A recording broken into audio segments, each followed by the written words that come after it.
Kuwait, they live like kings. The poorest person in Kuwait, they live like kings. And yet they're not paying. We make it possible for them to sell their oil. Why aren't they paying us 25% of what they're making? It's a joke.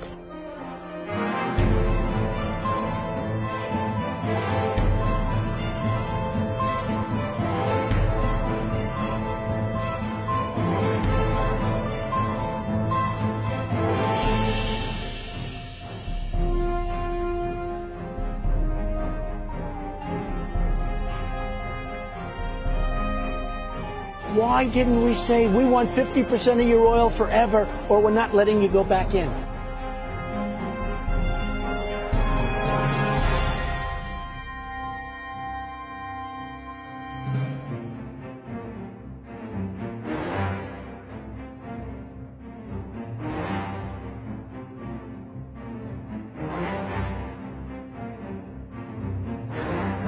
Le Dey d'Alger prend même en otage 2 équipages de navires. Ils réclament 60 000 $ pour leur libération ou menacent d'en faire des esclaves. Rapporté au budget actuel des États-Unis, cette somme représenterait aujourd'hui plus de 60 milliards $.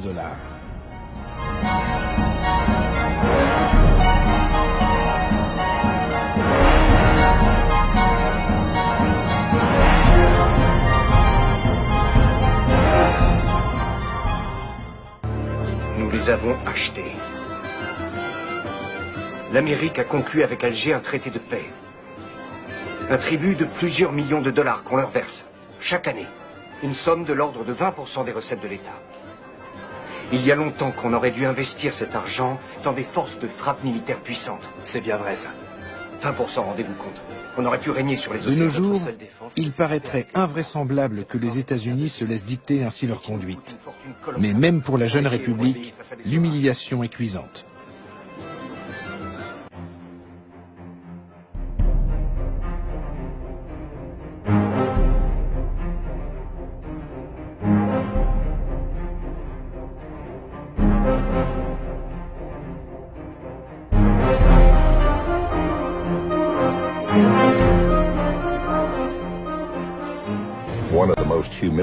En 1795, les États-Unis ont connu un épisode particulièrement humiliant.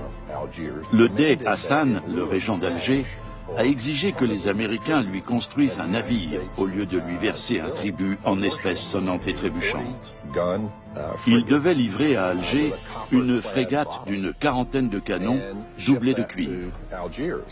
Le président George Washington a écrit qu'il en avait été extrêmement mortifié.